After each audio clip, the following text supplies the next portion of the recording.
Welcome back. My documented truth. They felt invincible, didn't they? Sitting in their circles, speaking your name with confidence, constructing narratives about you with complete certainty. They thought those words existed only in the moment they spoke them. Thought those conversations died when the room emptied. Thought their courage in your absence would remain their secret forever. They were wrong, catastrophically wrong, because you did something they never anticipated. You didn't confront them, didn't argue, didn't defend yourself against accusations you weren't present to hear. You did something far more devastating. You recorded reality, documented truth, preserved evidence, and then you played it back. Not edited, not altered, not manipulated. Just their exact words, their precise tone, their actual statements, reflected back to them with perfect accuracy. And that accuracy destroyed them more thoroughly than any argument could have. Because you can deny an accusation, dispute a claim, challenge a characterization, but you cannot deny your own voice, cannot dispute your own words, cannot challenge your own recorded statements. The architects have been documenting this phenomenon. They call it mirror devastation, when someone's own words become the weapon used against them. When their statements, preserved and returned, create consequences they never imagined when speaking freely. When documentation transforms temporary courage into permanent evidence. You understood something profound, that the most powerful response to being discussed isn't participation in the discussion, it's documentation of it. The most effective counter to narrative isn't creating competing narrative, it's preserving actual truth. The most devastating reply to accusations isn't defense, it's evidence. So you didn't engage in the gossip, didn't participate in the back-channel conversations, didn't try to control what was being said about you in rooms you weren't invited to. You just documented, quietly, methodically, completely, every careless word, every false claim, every malicious statement, every confident lie told when they thought you'd never hear it. You collected it all, not to create drama, not to start conflict, not to seek revenge, but to establish truth, to document reality, to preserve evidence. And that evidence, when revealed, didn't just prove them wrong. It proved them liars, didn't just counter their narrative. It exposed their character, didn't just defend you, it revealed them. Because hearing your own voice saying things you claimed you didn't say is different than being accused of saying them. Facing recording of your own words is different than facing someone's recollection of them. Confronting documentation of your statements is different than confronting allegations about them. It's undeniable, irrefutable, absolute. They can't claim you misunderstood, can't suggest you misremembered, can't argue you're mischaracterizing, because it's not your characterization, it's their voice, their words, their tone, their energy, captured, preserved, played back, with precision that eliminates every possible defense except one, admission that yes, they said it, yes, they meant it, yes, they were that version of themselves when they thought you'd never know. And that admission destroys credibility in ways argument never could, damages reputation in ways accusation never would, creates consequences in ways confrontation never might. Because everyone understands the difference between being accused of saying something and hearing yourself say it, between being told you did something and watching yourself do it, between having behavior described and having behavior documented. The documentation is proof, undeniable proof, and proof changes everything. Watch their faces when they first heard it. The shock, the recognition, the immediate understanding that their private courage just became public record. That moment is what the architects call recognition collapse. When someone realizes that what they thought was private conversation was actually documented evidence. When confidence in secrecy transforms into certainty of exposure. When assumed safety of speaking behind your back reveals itself as documented vulnerability. They went through stages. First was denial. That's not what I said. That's taken out of context. That doesn't capture what I meant. But denial failed immediately. Because it was their voice, undeniably their voice, saying exactly what the recording captured. In context, that made meaning clear. Then came minimization. I was just venting. I didn't mean it seriously. Everyone talks like that sometimes. But minimization failed too. Because the words were specific, the tone was intentional. The statements were deliberate, not casual venting. Calculated character assassination, not harmless expression. Harmful lies, not everyone does this behavior. Specific choice they made. Then came deflection. You recorded me without consent. You violated privacy. You're the one who's wrong here. But deflection failed most spectacularly because recording conversations you're part of is legal in many jurisdictions. Because privacy doesn't protect defamation. Because documenting lies told about you isn't violation. Now they're in final stage. Damage control. Trying to manage consequences. Attempting to minimize impact. Seeking to control narrative around their exposed behavior. But damage control is nearly impossible because the evidence speaks for itself. Because their voice played back tells story more clearly than any explanation they can offer. Because documentation is permanent record that contradicts every excuse they attempt. The architects observe that most people never consider this possibility, never calculate that their words might be recorded, never imagine that their private courage might become public evidence. They operate under assumption that words spoken in your absence stay in your absence, that what's said behind your back remains behind your back. That conversations in closed rooms stay in closed rooms. This assumption makes them careless, makes them bold, makes them say things they'd never say if they thought documentation was possible. And that carelessness, that boldness, that assumption of secrecy, it creates vulnerability, massive vulnerability, because recorded truth is devastating. More devastating than any lie could be. More damaging than any accusation might generate, more permanently consequential than any argument could produce. You understood this, so you didn't argue, didn't accuse, didn't try to convince anyone of anything. You just pressed play, let their own voices do the work. Let their own words create the consequences. Let their own recorded statements establish the truth. And truth, delivered through their own voice, was more powerful than anything you could have said, more convincing than any defense you could have mounted, more devastating than any accusation you could have made, because it wasn't your words against theirs. It was their words against their denials, your documentation against their deflection, recorded reality against constructed narrative, and reality won, undeniably, irrefutably, completely. Not because you're more credible, because recordings are, not because you're more believable, because evidence is, not because you're more persuasive, because truth is, when preserved, when documented, when played back, in their own voice, with their own words, carrying their own tone, creating consequences they never imagined, when they felt so brave, talking behind your back, before they heard themselves, played back, in perfect clarity, with absolute accuracy, generating undeniable proof of exactly who they are, when they think no one's documenting, when they assume no one will know, when they believe their courage in your absence will remain secret forever, until you press play, and forever ends.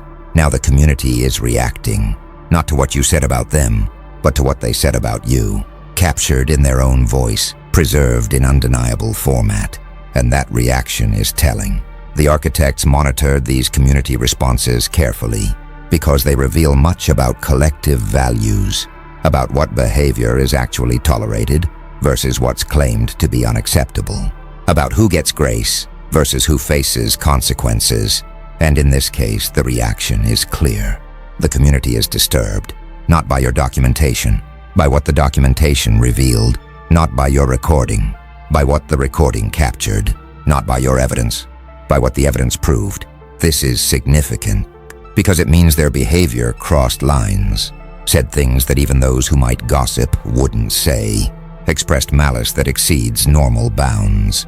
The architects call this community standard violation, when recorded behavior is so beyond acceptable that even those inclined toward forgiveness recognize it as indefensible, when exposed words are so clearly harmful that defense becomes impossible, when documented statements are so obviously malicious that support becomes untenable. Your recording didn't just prove what they said. It proved how bad what they said actually was. Didn't just document their words. It documented their character. Didn't just capture their statements. It captured their nature. And that nature, when exposed, lost them support, lost them credibility, lost them standing in community they operated in. People are distancing, not from you, from them. Not because you asked anyone to, because the recording made clear who deserves distance. Not because you campaigned against them, because their own words campaigned against themselves. This is power of documentation. It doesn't require your persuasion, doesn't need your argument, doesn't depend on your credibility. It creates its own impact, generates its own consequences, establishes its own truth through their voice, through their words, through their captured reality. The architects note that some are trying to defend them, attempting to minimize, seeking to contextualize, but these attempts are failing. Because the recording is too clear, the words are too specific, the malice is too obvious. No amount of context changes what they said. No degree of explanation alters their tone. No level of justification excuses their intent. So defenders are becoming scarce. Support is evaporating. Alliances are dissolving. Not because you orchestrated this, because truth orchestrates itself. Not because you turned people against them, because their own words did. Not because you destroyed their reputation, because their documented behavior destroyed it. You just provided the mirror, just played back reality, just let truth speak in their voice, with their words, through their tone. And truth was devastating. More devastating than any campaign you could have run. More damaging than any argument you could have made. More permanently consequential than any accusation you could have leveled. Because it wasn't accusation, it was documentation. Wasn't your claim, was their voice. Wasn't your characterization, was their actual words. And actual words, properly documented, create consequences that speculation never could. Generate impact that accusation never would. Establish reality that denial cannot overcome. The community sees this, understands this, responds to this, not because you convinced them, because evidence convinced them, not because you persuaded them, because recording persuaded them, not because you won argument, because documentation eliminated need for argument. Truth spoke through their own voice, and community listened, not to your accusations, to their admissions, not to your claims, to their documented statements, not to your narrative, to their recorded reality, and responded accordingly, with distance from them, with recognition of you, with understanding that sometimes the most powerful response to being discussed is documentation of the discussion in voices of those who felt so brave until they heard themselves played back. Now they're attempting reputation repair, launching explanations, creating context, offering apologies. But the architects observe something interesting. Every repair attempt makes situation worse. Every explanation reinforces what the recording revealed. Every context they provide confirms rather than contradicts their character, because they're trying to explain away what's unexplainable, contextualize what needs no context, justify what's unjustifiable. And those attempts, instead of creating understanding, create more questions. If what you said was innocent, why does explanation sound so guilty? If your words were taken out of context, why does full context make them worse? If you didn't mean what you clearly stated, why did you state it so clearly? The architects call this explanation deterioration, when attempts to repair reputation actually accelerate its decline, when efforts to provide context reveal character more clearly, when tries to minimize damage expand it. They're experiencing this now. Every interview makes them look worse. Every statement reveals more about their nature. Every apology confirms what the recording already proved, that they're exactly who they sounded like, that their words reflected their actual character, that their behind-the-back courage revealed their authentic selves. And no amount of public contrition changes that. No degree of explanation alters it. No level of apology erases it, because the recording exists. Permanent, undeniable, accessible to anyone who wants truth, and truth, once documented, cannot be undocumented. Once recorded, cannot be unrecorded. Once preserved, cannot be erased. Your documentation created permanent record, historical fact, unchangeable reality that will exist long after their explanations are forgotten, long after their apologies fade, long after their reputation repair attempts are abandoned. The recording remains, playing back, forever. Every time someone questions what happened, every time someone wonders what was said, every time someone seeks truth about the situation, the recording provides answer, not your answer, their answer, in their voice, with their words, carrying their tone, creating understanding without requiring your participation, establishing facts without needing your input, proving reality without demanding your advocacy. This is power of preserved truth. It advocates for itself, defends itself, proves itself. Without needing you to do any of that, you can remain silent. Let the recording speak. Let their voice carry the narrative. Let their words create the consequences, and consequences are significant. Relationships ending, opportunities closing, trust evaporating, credibility destroyed, standing diminished, influence eliminated, all from their own words, preserved, played back, documented. The architects note that some people are learning from this, recognizing that words spoken behind backs might not stay behind backs, that private courage might become public evidence, that assumed secrecy might transform into documented reality. This recognition is changing behavior, making people more careful, more thoughtful, more aware that their words might be preserved, that their statements might be recorded, that their behind-the-back courage might become their public shame.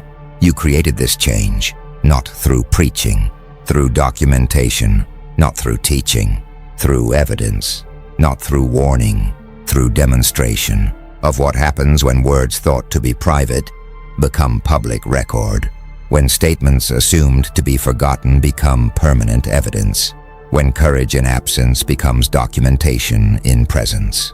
They felt so brave until recording played. Then bravery revealed itself as foolishness. Confidence showed itself as recklessness. Courage exposed itself as carelessness, and carelessness generated consequences, permanent consequences from preserved words, played back in their voice, creating impact they never imagined when they felt so brave. Talking behind your back, before technology removed the back from behind and placed their words in front of everyone, forever. The architects are analyzing the psychological mechanism at work. Why does hearing your own voice create more impact than hearing accusations? Why does playback generate more shame than confrontation? Why does recording devastate more than argument? The answer is complex, rooted in human psychology, connected to self-perception, related to cognitive dissonance. When someone accuses you of saying something, you can rationalize. Tell yourself they misunderstood. Convince yourself they're exaggerating. Believe you weren't as harsh as they claim. But when you hear your own voice, all rationalization collapses. All self-deception fails. All protective narratives crumble. Because you cannot misunderstand your own voice, cannot claim exaggeration of your own words, cannot deny the harshness you can hear in your own tone. The recording removes all psychological buffer, all emotional protection, all cognitive defense. You're confronted with undeniable reality of exactly who you were in that moment, without filter, without excuse, without interpretation that favors your self-image. This confrontation is devastating, more devastating than external judgment, more painful than others' condemnation, more difficult than facing accusations, because it's facing yourself, your actual self, your unfiltered reality, without the gentle interpretation your mind usually provides, without the favorable framing your memory usually creates, without the protective narrative your ego usually constructs. Just raw truth about who you are, when you think no one's listening, when you assume no one will know, when you believe your words won't matter. The recording proves they do matter, that someone was listening, that people now know, that your words have permanent consequences. This realization creates shame that accusations cannot generate, regret that confrontation cannot produce, recognition that argument cannot force, because it comes from within, from confronting your own preserved reality, from hearing your own documented truth. The architects call this self-confrontation impact, when preserved behavior forces recognition that external accusation never could. When documentation creates awareness that argument never would. When recording generates understanding that confrontation never might. You utilized this mechanism, perhaps consciously, perhaps instinctively, but effectively regardless, by not arguing, by not accusing, by not confronting. You let their own voice do all of that. Let their own words create recognition. Let their own recording force confrontation with themselves, with their actual behavior, with their documented reality. And that self-confrontation is more powerful than anything external, more effective than any accusation, more devastating than any argument, because it comes from source that cannot be denied. Their own voice, their own words, their own preserved reality, playing back, creating impact. That external judgment never could. This is why the recording works. Why playback devastates, why documentation creates consequences that confrontation cannot. It's not your judgment. It's their confrontation with self, not your accusation. It's their recognition of behavior, not your argument. It's their awareness of reality. And that internal process, that self-confrontation, that awareness forced by preservation, is more powerful than any external force could ever be. The architects confirm that you discovered, perhaps accidentally, perhaps deliberately, one of most effective psychological mechanisms for creating accountability, for generating consequences, for establishing truth, through preservation, through playback, through documentation, that forces self-confrontation, that creates internal recognition, that generates awareness no external force could match, because it comes from themselves, hearing themselves, facing themselves in their own voice, forever preserved, forever playing, forever creating. Self-confrontation, that changes everything. Now, the architects are documenting secondary effects, impacts beyond the immediate situation, consequences extending past direct participants, changes rippling through broader networks. The recording created what they call deterrence field, zone of behavioral modification extending beyond those directly exposed, influence on conduct, reaching people not involved in original situation, effect on speech patterns touching individuals who weren't recorded because others are watching, learning, adjusting. They witnessed what happened, saw the consequences, understood the mechanism, and modified their own behavior accordingly. They're more careful now about what they say behind backs, about how they discuss absent people, about words they speak, assuming privacy, not because you threatened them, because the recording educated them, not because you warned them, because evidence taught them, not because you confronted them, because documentation demonstrated what happens when private words become public record, when behind-the-back courage becomes played-back evidence, when assumed secrecy transforms into preserved reality. The architects monitor these behavioral changes, track the spread of caution, measure the expansion of care in speech, and they're witnessing significant shifts. People are speaking more carefully, gossiping less freely, considering that their words might be preserved, might be played back, might create permanent consequences. This shift extends beyond those who knew you, reaches people who only heard about the recording, touches networks connected through multiple degrees of separation. Because the story spreads, the lesson travels. The principle propagates that behind-the-back words might not stay behind backs, that private discussions might become public evidence, that verbal courage in absence might become documented cowardice in presence. Your recording didn't just impact those recorded. It educated entire networks, didn't just create consequences for specific individuals. It established precedent for broader communities, didn't just prove point in your situation. It demonstrated principle applicable everywhere. The architects call this precedent establishment, when single instance creates behavioral expectations across networks, when specific case establishes general principle, when individual documentation influences collective conduct. You established precedent that words can be preserved, that voices can be played back, that behind-the-back courage can become forward-facing evidence. And that precedent is changing behavior. Broadly, significantly, measurably. People are more careful, more thoughtful, more aware, not just of your potential to record, but of anyone's potential to document, not just in your presence, but in any absence, not just with you as subject, but with anyone as topic.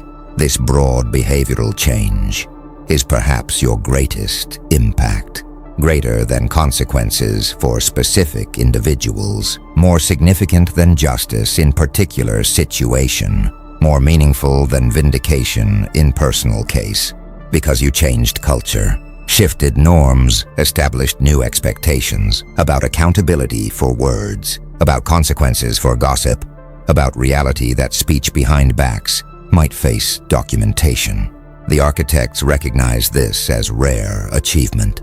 Most people who experience betrayal seek individual revenge, personal vindication, specific consequences for those who wronged them. But you created something broader, systemic change, cultural shift, that impacts behavior beyond your situation, that influences conduct beyond your case, that establishes expectations beyond your personal justice. You didn't just prove they were wrong. You proved documentation works. Didn't just create consequences for them. You created caution in others. Didn't just win your situation. You changed the game. For everyone who now knows that words spoken behind backs might be played back forever, creating consequences. That careless speech in assumed privacy can no longer escape. Something deeper is crystallizing now, a recognition spreading through networks that observed your documentation, an understanding that goes beyond the specific situation, a principle emerging that transcends the particular case. Truth doesn't need advocacy, it needs preservation. Justice doesn't require argument, it requires evidence. Accountability doesn't demand confrontation, it demands documentation. The architects are witnessing this principle take hold in minds of people who watched your approach, in consciousness of those who observed your strategy, in understanding of observers who recognized what you demonstrated. You showed them something crucial, that the most powerful response to harm isn't always confrontation, that the most effective counter to lies isn't always argument, that the most devastating reply to betrayal isn't always revenge. Sometimes it's simply documentation, just preservation, only evidence. That speaks for itself, creates its own consequences, generates its own justice without requiring your emotional investment, without demanding your continued participation, without needing your ongoing advocacy. The recording does the work. The playback creates the impact. The evidence establishes the truth. Independently, automatically, permanently. This is profound shift in thinking. Because most people respond to betrayal with confrontation, react to lies with argument, answer harm with revenge. These responses are natural, understandable, expected, but they're also exhausting, require sustained energy, demand continued engagement, and often produce mixed results because confrontation can be denied. Argument can be deflected, revenge can be questioned, but documentation cannot be denied. Evidence cannot be deflected, recording cannot be questioned. When it's their own voice, when it's their actual words, when it's preserved truth playing back. With clarity, the architects recognize this as evolution in conflict resolution, shift from confrontational to evidential, movement from argument-based to documentation-based, transition from persuasion-focused to preservation-focused. You're not the first to employ this strategy, but you're among the most effective because you understood crucial element. That documentation must be clean, evidence must be clear, recording must be undeniable. You didn't edit, didn't manipulate, didn't alter, just preserved, just played back, just let truth speak in its own voice, through their words, with their tone. This purity of evidence is what made it devastating. This clarity of documentation is what made it undeniable. This simplicity of preservation is what made it powerful. Had you edited, they could claim manipulation. Had you altered, they could argue misrepresentation. Had you changed anything, they could question authenticity. But you changed nothing. Just recorded, just preserved, just played back. Truth, whole truth, nothing but truth. In their own voice, the architects confirm this is optimal strategy. When dealing with those who lie about you, when facing those who speak against you, when confronting those who betray trust. Don't argue, don't confront, don't seek revenge, just document, just preserve, just let truth speak for itself about them, creating consequences that their own words generate, that their own voice delivers, that their own preserved reality establishes. This is power beyond persuasion, impact beyond argument, justice beyond revenge, because it's not you delivering consequences, it's them, through their own words, played back, creating recognition, generating shame, establishing truth that no argument could establish, that no confrontation could generate, that no revenge could deliver, as effectively, as permanently, as undeniably, as their own voice, playing back, forever. The architects document this as case study, in power of preservation, in effectiveness of evidence, in justice of documentation, that requires no advocacy, creates own consequences, establishes own truth through simple act of recording reality and playing it back. When timing is right, when impact is maximum, when truth serves justice better than argument ever could. The architects are now examining the timing element. When you chose to play the recording, why that moment? What made it optimal? Because timing in documentation reveals is crucial. Too early, and impact diminishes. Too late, and relevance fades. But precisely right, and consequences maximize. You understood this, whether consciously or instinctively. You didn't play the recording immediately, didn't reveal documentation instantly, didn't expose evidence the moment you obtained it. You waited, strategically, patiently, deliberately, until conditions were optimal, until timing was perfect, until moment would generate maximum impact. The architects call this strategic delay, when documentation is preserved but not revealed, when evidence is held but not deployed, when recording exists but playback is postponed, until moment when revelation creates maximum effect. You employed this perfectly.